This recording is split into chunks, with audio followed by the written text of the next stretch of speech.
बाबा साहेब की यह दुर्लभ तस्वीर उनकी आखिरी विदेश यात्रा की है, जब भारत रत्न बाबा साहेब डॉक्टर अंबेडकर और उनकी दूसरी पत्नी डॉक्टर सविता अंबेडकर नेपाल के काठमांडू में आयोजित चौथे विश्व बौद्ध सम्मेलन में भाग लेने के लिए रवाना हुए थे।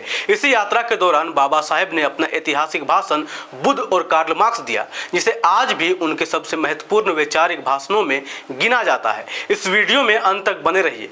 हम बताएंगे कि बाबा साहेब ने उस भाषण में क्या कहा था और क्यों नेपाल के काठमांडू में दिया गया वो भाषण इतना महत्वपूर्ण है।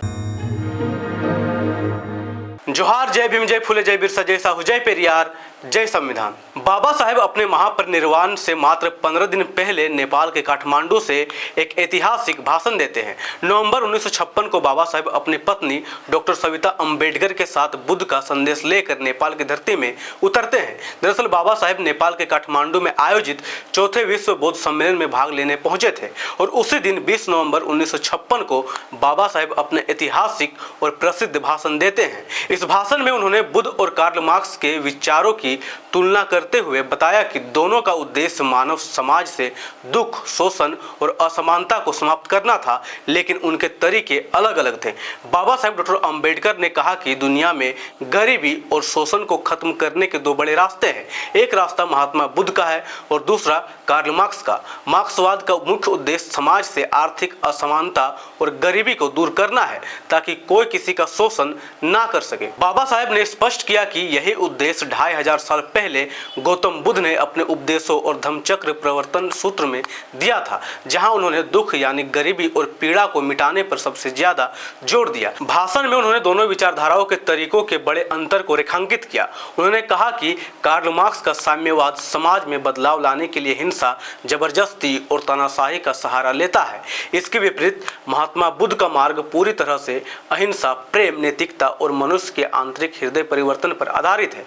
बुद्ध का तरीका किसी पर दबाव नहीं डालता, बल्कि व्यक्ति को खुद सही राह चुनने की प्रेरणा देता है। अपने भाषण के दौरान बाबा साहेब ने चेतावनी भरे लहजे में कहा था कि जो लोग केवल आर्थिक समानता की तलाश में मार्क्सवाद की ओर आकर्षित हो रहे हैं, उन्हें एक बार बौद्ध धर्म को गहराई से समझना चाहिए। मार्क्स का तरीका व्यक्ति की स्वतंत्रता को छीन लेता है, जबकि बुद्ध का धर्म इंसान को बिना किसी हिंसा के पूर्ण समानता और मुक्ति की गारंटी देता है। समाज को केवल रोटी नहीं चाहिए, बल्कि स्वतंत्रता और भाईचारा भी चाहिए। अपने भाषण के अंत में उन्होंने जोर दिया कि मार्क्सवादी रास्ता अस्थायी है, क्योंकि जो व्यवस्था बंदूक के दम पर बनती है वो बंदूक हटने पर ढह जाती है, लेकिन बुद्ध का मार्ग स्थायी है, क्योंकि यह इंसान की सोच और नैतिकता को बदलता है। इसलिए दुनिया के कल्याण के लिए मार्क्स के हिंसक रास्ते की नहीं, बल्कि बुद्ध के शांतिपूर्ण और लोकतांत्रिक धम्म की सबसे ज्यादा जरूरत है। धम्म दीक्षा ग्रहण करने के मात्र 1 महीने बाद डॉक्टर बाबा साहेब अंबेडकर ने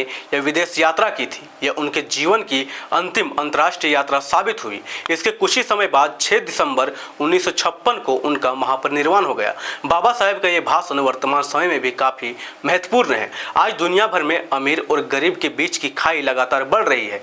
बाबा साहेब ने इस भाषण में यही समझाया था कि आर्थिक समानता पाने के चक्कर में हमें अपनी आजादी नहीं खोनी चाहिए। आज के दौर में जब कई देश आर्थिक विकास के नाम पर नागरिकों के अधिकार छीन रहे हैं, तब बाबा साहेब का यह विचार याद दिलाता है कि इंसान को रोटी और स्वतंत्रता दोनों साथ में चाहिए। बाबा साहेब के इस भाषण को युवाओं को खास तौर पर अध्ययन करने की जरूरत है।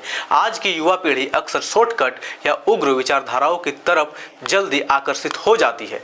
बाबा साहेब का यह भाषण युवाओं को सिखाता है कि बदलाव की लड़ाई में साधन और साध्य दोनों का पवित्र होना जरूरी है। यानी यदि हमारा लक्ष्य महान है तो उसे पाने का तरीका भी महान होना चाहिए। वीडियो पसंद आई हो तो शेयर कीजिए और अपने विचार नीचे कमेंट जरूर करें। धन्यवाद। जय संविधान, जय लोकतंत्र, जय भीम, जय मूल निवासी। MNT न्यूज नेटवर्क को सब्सक्राइब करें, लाइक और फॉलो करना ना भूले। साथ ही बेल आइकॉन दबाकर जन जागृति की मुहिम में जुड़े रहें।